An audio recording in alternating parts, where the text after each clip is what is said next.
क्या हाल है? ठीक है ना? प्रोबेबिलिटी यानी प्रायिकता, और विगत क्लासों में हमने प्रायिकता के बारे में आपको समझाया था। हमने बताने का काम किया था कि हिंदी के भविष्यवाणी को हम प्रायिकता कहते हैं। प्रायिकता में हमने आपको यादृच्छिक चर के बारे में बताया कि जिसके परिणाम के बारे में पहले से कोई जानकारी ना हो, यादृच्छिक चर होता है। प्रतिदर्श समष्टि हमने बताया, उसमें हमने बताने का काम किया था कि जितने भी संभव परिणाम होंगे उन्हें हम प्रतिदर्श समष्टि कहते हैं। उसके बाद हमने आपको सम साम्य घटना भी बताया कि वैसा घटना जिसके घटित होने की संभावना समान हो उसे हम सम साम्य घटना कहते हैं। उसके बाद अगली कड़ी में प्रोबेबिलिटी यानी क्लास 12 और यहां पे ये अंतिम चैप्टर हम पढ़ा रहे हैं जिसका नाम है 13 चैप्टर। चलिए, हम पिछले क्लास में प्रायिकता का कुछ लिख रहे थे, उसके बाद समय समाप्त हो जाने के कारण हम आगे की बात नहीं कर पाए, तो चलिए आज हम बात करते हैं प्रायिकता।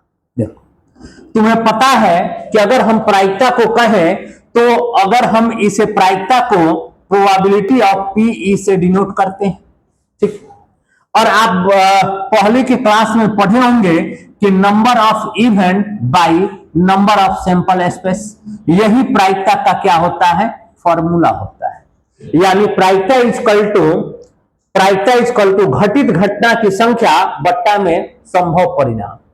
यहां से दो तीन बातें आपको समझना होगा। पहला, कि जब भी प्रोबेबिलिटी होगा वो 0 से अधिक या 0 के बराबर बट 1 के बराबर या 1 से छोटा होता है। अगर आपसे जब कभी कहा जाए कि बताइए कि यह क्या है, तो ये ध्यान में रखिएगा कि प्रोबेबिलिटी जब भी होगा वो 0 से अधिक होगा या 0 के बराबर होगा या 1 से कम होगा या 1 के बराबर भी हो सकता है। इस पे क्वेश्चन जानते हो कैसे पूछेगा? पूछेगा कि निम्न में से कौन प्रायिकता नहीं हो सकता है या प्रायिकता हो सकता है। चलिए, प्रायिकता हो सकता है। देखो, ऑप्शन नंबर ए हम कह दिए 5, ऑप्शन नंबर बी कह दिए 100, ऑप्शन नंबर सी कह दिए 2.5, ऑप्शन नंबर डी कह दिए 0.6। ठीक है, अब इसमें से आपको यह जरूर पता होना चाहिए, ऑब्जेक्टिव सवाल ऐसे मिल जाते हैं कि निम्न में से कौन प्रायिकता हो सकता है। क्या ये ऑप्शन सही है, ये सही है, ये सही है या ये सही है? बताइए तो कौन सही है?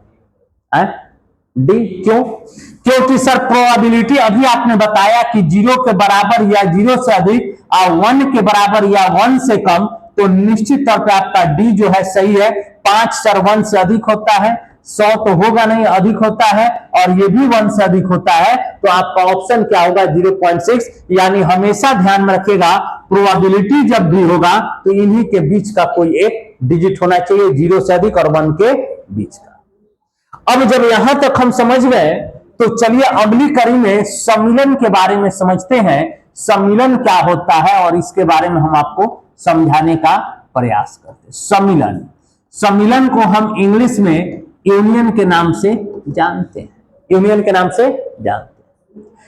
कैसे निकाला जाता है? क्लास 11 सेट थ्योरी में हमने आपको बताया था कि अगर ए बराबर, मान लीजिए कि ए बराबर 1 2 3 4, बी बराबर यदि हम कह दें बी बराबर 1 2 5 3 9 8 दे दे, और कहेगा कि सम्मिलन निकालिए, यानी ए यूनियन बी हमें निकालना है। ए यूनियन बी निकालना, बोलिए तो बाबू ए यूनियन बी निकालने आएगा? बोलिए। 1 2 3 4, देखिए ये सब ए का टोटल एलिमेंट लिख दिए। बी में देखिए 1 लिख चुके हैं, 2 लिख चुके हैं, 5 है तो 5, 3 लिख चुके हैं, 9 नहीं लिखे हैं तो 9, 8। ये आपका यूनियन होता है। आप क्लास 11th में सेट थ्योरी में हमने आपको पढ़ाया है। जैसे मान लीजिए एक और एग्जांपल हम लेते हैं, ए बराबर मान लेते हैं ए ई आई ओ यू। और बी बराबर यदि हम कह दें, हमारे पास है A B C D E.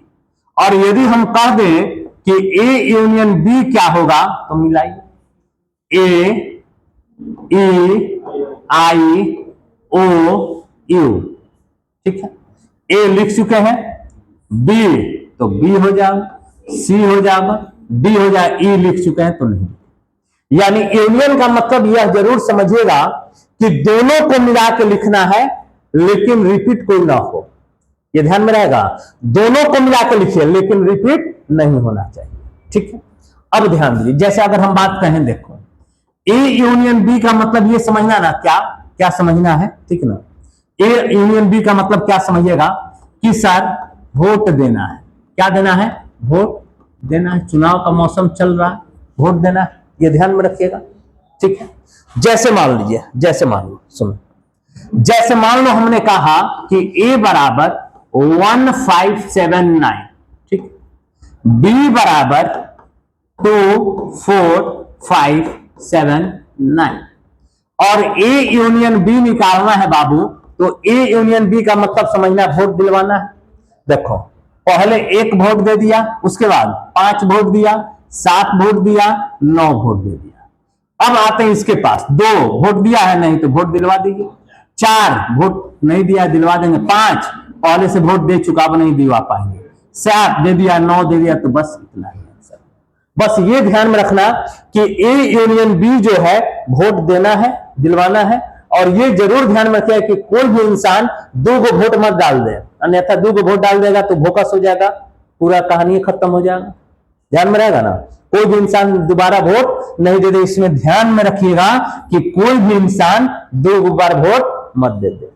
ठीक है ना, चल ये समझ गए।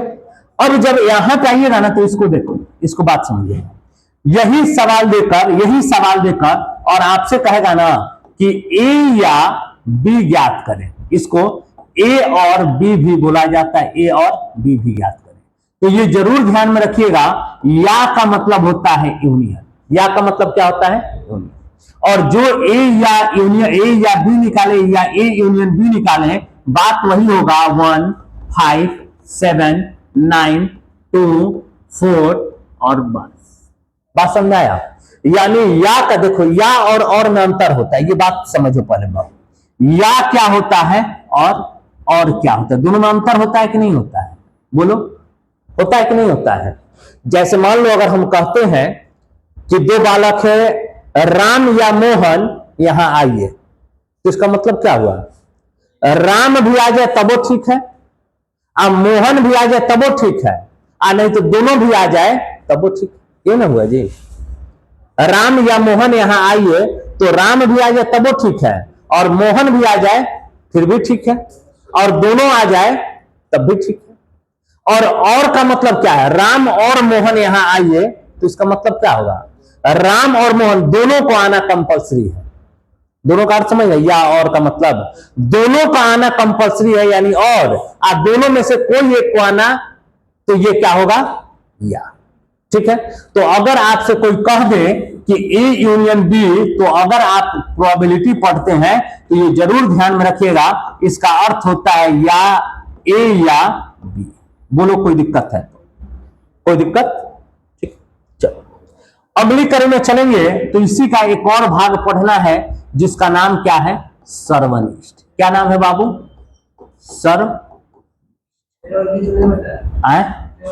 हाँ बता रहे हैं, सर्वनिष्ठ यानी इंटरसेक्शन।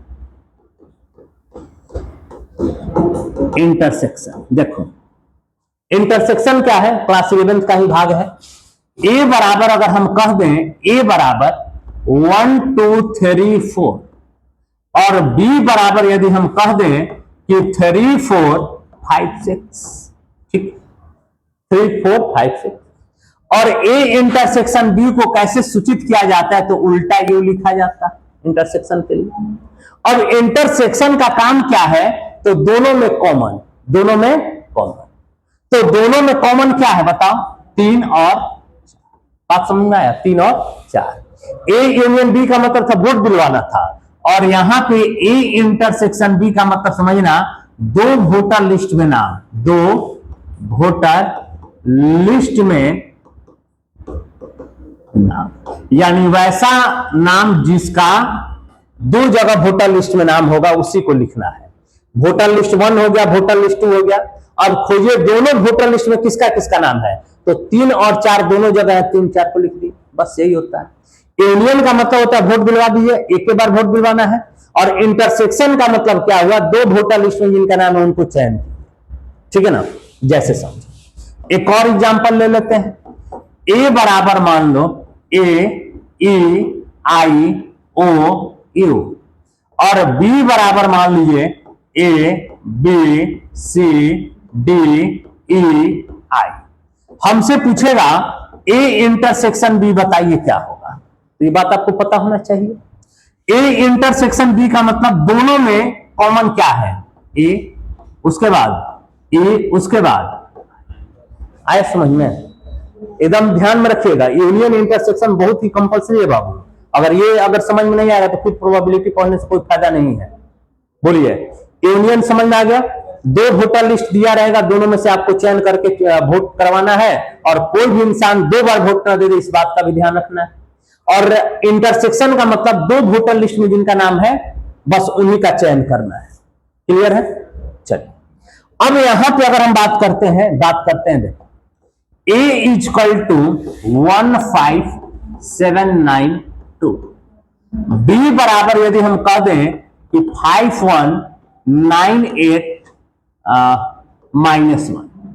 अब यहां से पूछेगा ना ए और देखिए, या का मतलब क्या था बोलो, या का मतलब कोई है, और का मतलब दोनों, और का मतलब दोनों। तो दोनों में जो कॉमन है, कॉमन क्या क्या है, 1 है, 5 है और क्या है 9। तो ये बात जरूर ध्यान में रखिएगा, इंग्लिश में अगर लिखना होगा तो ए एंड बी कहा जाता है, ए एंड बी। और ये अब ध्यान रखिएगा कि ए इंटरसेक्शन बी को हम लोग किस नाम से जानेंगे, तो सर ए और बी। बोलो कोई दिक्कत, ए और बी, ये बहुत कंफ्यूजन करता है। या जब देगा ना तो इंटरसेक्शन ले या यूनियन ले कंफ्यूज हो जाता है, और लेंगे तो यूनियन ले या इंटरसेक्शन ले कंफ्यूज हो जाता है। तो ये ध्यान में रखो, कैसे ध्यान में रखोगे, देखो ए यूनियन बी यानी ए या, अब देखो इंटरसेक्शन है ना, इसको अगर लिखिएगा INTRSECTION इंटरसेक्शन, यूनियन इसको लिखिएगा। देखो अगर तुम ध्यान डालोगे और बड़ा है या बड़ा है, और बड़ा है ना, तो बस ये ध्यान में रखिए, अगर बड़ा है तो बड़ा वाला लेना, अगर छोटा है तो छोटा वाला, बस ये ध्यान में रखना, कभी कंफ्यूज नहीं होगा। और या में अंतर आपको समझ में एकदम, या है तो या कितने डिजिट का है, 2, और 2 डिजिट का है तो छोटा वाला लेंगे। यूनियन इंटरसेक्शन में छोटा कौन है, हाँ तो और कर लीजिए ना, OR और एंड का AND एंड, ये 3 अक्षर है, ये 2 अक्षर है, तो 2 अक्षर में छोटा है तो छोटा के साथ है, बड़ा है तो बड़का के साथ। नहीं समझा? कौन और जाएगा? और का मतलब इंग्लिश नाम और का क्या होता है, बोलो एंड। तो और का ये अर्थ ये थोड़ी होता है, और का अर्थ होता है या, एंड का अर्थ होता है और, ठीक है ना, समझे बात को। अगर छोटा है तो छोटका के साथ, बड़का है तो बड़का के साथ। क्लियर है ना? या और में अंतर ध्यान में रखिएगा, ठीक है ना। चलिए यहां से अगर हम आगे बढ़ते हैं, यूनियन इंटरसेक्शन हो गया, तो चलिए एक बात और आपको समझाते हैं। क्या देखो, पूरक का मतलब समझते होगे, पूरक कॉम्प्लीमेंट्री कहा जाता है। देखो पूरक क्या है कि कभी कभी आपको मिलेगा कि सर ए का पूरक डैश खींच दिया जाता है, डैश खींच देते हैं। इसका अर्थ क्या होता है, इसका अर्थ कहें बाबू तो ए, क्या अर्थ होता है, ए, ठीक है ना। जैसे बी का अगर पूरक कहें तो क्या कहिएगा, बी ना। जैसे बात तुमको समझो, ए बराबर हम कहते हैं कि सम संख्या है, मान लेते हैं सम संख्या है। तो ए का अगर कॉम्प्लीमेंट हम पूछ दें तो क्या कहोगे? सम संख्या नहीं। डायरेक्ट अपोजिट हो जाता है, सम संख्या नहीं। जैसे देखो, मान लो अगर एग्जांपल तुम्हारे पास दिया गया है u बराबर 1 2 3 4 5 6, ठीक, और a बराबर तुम्हारे पास दिया गया है क्या? 2 4 6, और a का कॉम्प्लीमेंट पूछ दे तो क्या कहोगे? 2 4 6 मत लिखना, बाकी सब लिख देना, यानी 1 3 6। आया समझ में? 1 3 6। बोलो कोई दिक्कत है तो? कोई दिक्कत? 1 3 6, ठीक। अब बात को समझ। अब एक बात और समझना है, क्या? अंतर के बारे में। क्या? अंतर यानी डिफरेंस। देखो, a माइनस बी होता है। क्या होता है बाबू डिफरेंस का मतलब? a माइनस, ठीक। अब बात को समझो, a माइनस बी क्या है, समझो बात। a बराबर मान लो अगर हम कह दें 1 2 3 4 5, ठीक। b बराबर यदि कह दें कि 1 2 6 9, ठीक। हमसे पूछेगा कि a माइनस बी बताइए क्या होगा? a माइनस बी बताइए क्या हो? a का मान 1 2 3 4 एंड 5, माइनस b का मान 1 2 6 और 9। अब यहां से घटाना है तो कैसे घटाएंगे? 1 1 के साथ कैंसिल, 2 2 को खत्म कर देगा, 3 उधर है नहीं तो 3, 4 है नहीं, 5 है नहीं। यानी कहने का तात्पर्य क्या होगा कि सर जो पहले होगा, मतलब a का वह अवयव जो b में ना हो, a का वह अवयव जो b में ना हो। इसका अगर अर्थ हम कहें तो इसका अर्थ क्या होगा? a का वह अवयव जो b में ना हो। a का ऐसा कौन कौन अवयव है जो b में नहीं है? तो देखोगे सर 1 है, 2 है, 3 नहीं है तो 3 लिए है, 4 नहीं है तो 4 लिए, 5 नहीं है तो 5 लिए। यानी a का वह अवयव जो b में क्लास 11 में पढ़ाए हुए हैं, और रिलेशन एंड फंक्शन में तो जरूरत होगा ही, बताए होंगे।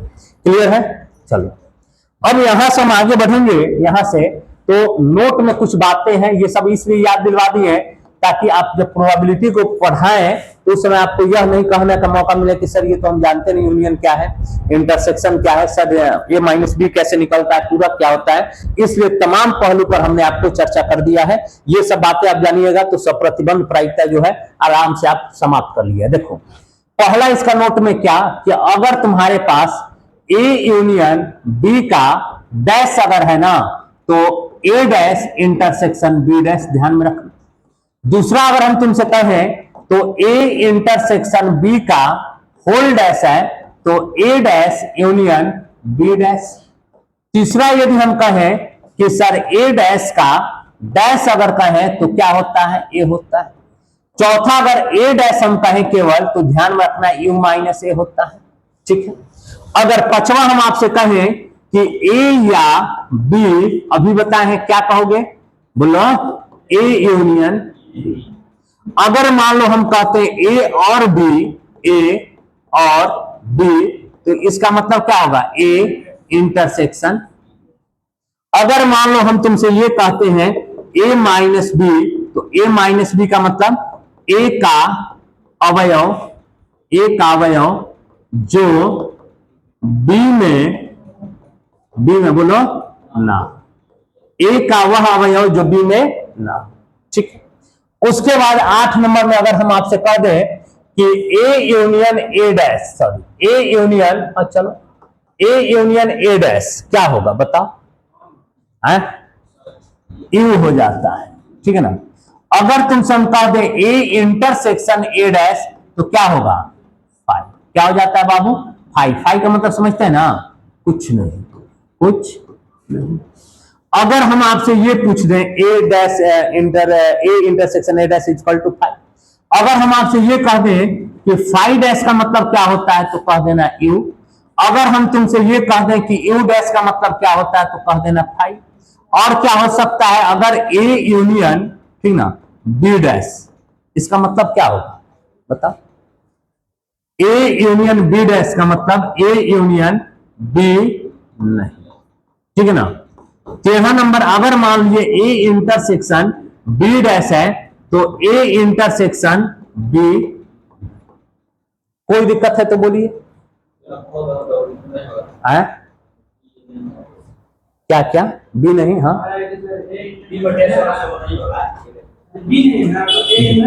हाँ ए है, ए इंटरसेक्शन बी, ठीक है ना, कोई दिक्कत, ठीक है। अब बात को समझिए, यहां तक तो बात समझ है ना, ठीक।